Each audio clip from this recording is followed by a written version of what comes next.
મોહનદાસને નીલકંઠનો યોગ થાય છે. નીલકંઠ વર્ણી આગળ ચાલ્યા જ જાય છે. એટલામાં તેમને એક સાધુ મળ્યો. તેણે નીલકંઠ વર્ણીને જોયા અને આવા અઘોર વનમાં કિશોર વયના આ વર્ણી કોણ હશે તે વિચાર કરવા લાગ્યો. વર્ણીનું સ્વરૂપ જોઈ તેના અંતરમાં વારંવાર પ્રગટ થતા 3 ગુણના ભાવ શમી ગયા. તેને લાગ્યું કે સ્વરૂપવાન મનુષ્યને જોઈને કદાચ આનંદ થાય, પરંતુ ગુણના ભાવથી પર થઈ જવાય એવું સ્વરૂપ કાં તો ભગવાનનું હોય અને કાં કોઈ ઈશ્વરી વિભૂતિનું હોય. તેણે તરત જ 2 હાથ જોડી કહ્યું, સાધુરામ, નમો નારાયણ. નીલકંઠ વર્ણીએ આ સાંભળી ઊંચું જોયું. સાધુને નમસ્કાર કરતા જોઈ પોતે પણ 2 હાથ જોડ્યા અને બોલ્યા, નમો નારાયણ. પછી તે સાધુને તેમણે પૂછ્યું, સાધુરામ, તમે કોણ છો અને આ ઘોર જંગલમાં કયા ઉદ્દેશથી ફરો છો? તે સાધુને નીલકંઠ વર્ણીના અવાજમાં મૃદુતા લાગી. તેણે કહ્યું, બ્રહ્મચારીજી, હું હિમાલયની તળેટીમાં જતા માર્ગ ભૂલ્યો છું, પણ આપ આવા ભયંકર અને નિર્જન વનમાં આ કિશોર વયમાં શા સારું નીકળી પડ્યા છો? નીલકંઠ વર્ણીએ તરત જ કહ્યું, હું તમારા જેવા માર્ગ ભૂલેલાને માર્ગ બતાવવા ફરું છું. નીલકંઠ વર્ણીના આ શબ્દોથી જ સાધુને લાગ્યું કે આ વર્ણી જરૂર તેને સાચો માર્ગ બતાવશે. તેણે તરત જ 2 હાથ જોડી કહ્યું, મહારાજ, તો આપ મને આપની સાથે રાખશો? મારું નામ મોહનદાસ છે. હું હિમાલયની તળેટીમાં તપ કરવા જાઉં છું. નીલકંઠ વર્ણીએ તેનો ભાવ જોઈ કહ્યું, ખુશીથી મારી સાથે આવો. મોહનદાસ તરત જ પાછા વળ્યા. તેમને થયું કે આ બ્રહ્મચારીની આગળ આગળ ચાલવું, જેથી માર્ગમાં કાંઈ કઠિનાઈઓ આવે, કોઈ વિઘ્ન આવે તો બ્રહ્મચારીને ચેતાવી શકાય.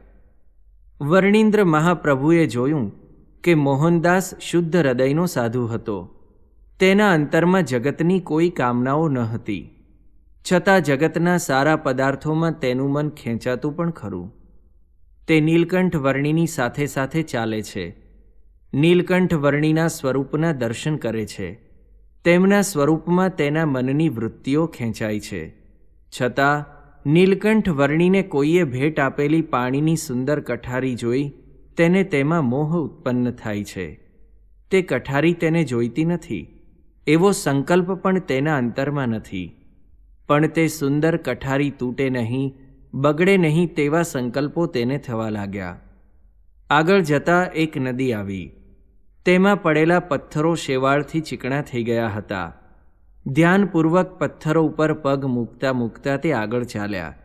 ચાલતા ચાલતા નીલકંઠ વર્ણીને કહેતા જાય છે, જોજો બ્રહ્મચારીજી, સંભાળીને ચાલજો. પથ્થરા ઉપર લીલ જામી ગઈ છે, એટલે પગ મૂકતા લપસશો તો પડશો અને આ કઠારી તૂટી જશે. નીલકંઠ વર્ણી તેની આવી ક્ષુદ્ર મમતા જોઈ હસ્યા.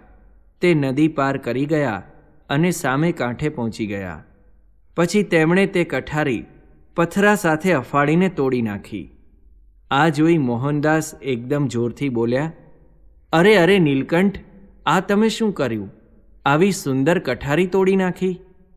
નીલકંઠ વર્ણીએ હસતા હસતા કહ્યું, કઠારી તોડી નાખી કારણ કે તમે કઠારીને જ જોયા કરતા હતા, પણ મારા તરફ જોતા ન હતા.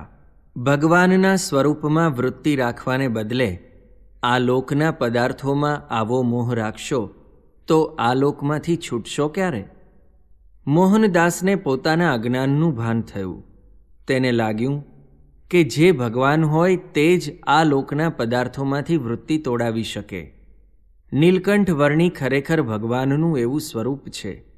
ગીતામાં પણ કહ્યું છે કે મન મના ભવ મદ ભક્તો મદ્યાજી મામ નમસ્કુરુ. તેણે નીલકંઠ વર્ણીના ચરણારવિંદમાં પ્રણિપાત કર્યા.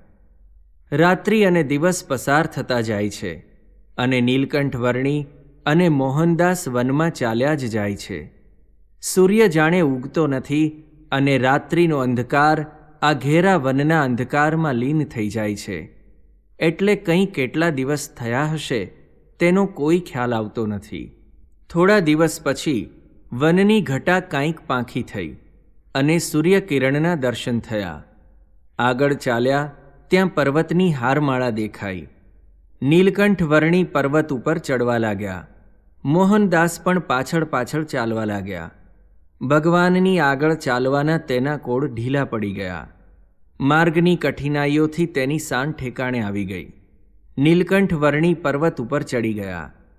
ત્યાં ઊંચા ઊંચા ઝાડ ઉપરથી કેરીના ફળ જેવડા જાંબુના રંગના પાકા ફળો નીચે પડેલા હતા.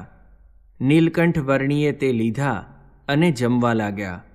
મોહનદાસે પણ તે લીધા, પણ નીલકંઠ વર્ણીએ તેને કહ્યું, ખાઈશ નહીં, આ તો ઝેરી ફળો છે, મરી જઈશ. એટલે મોહનદાસે તે નાખી દીધા. એટલામાં ત્યાં 4 ખાખી બાવાઓ આવ્યા.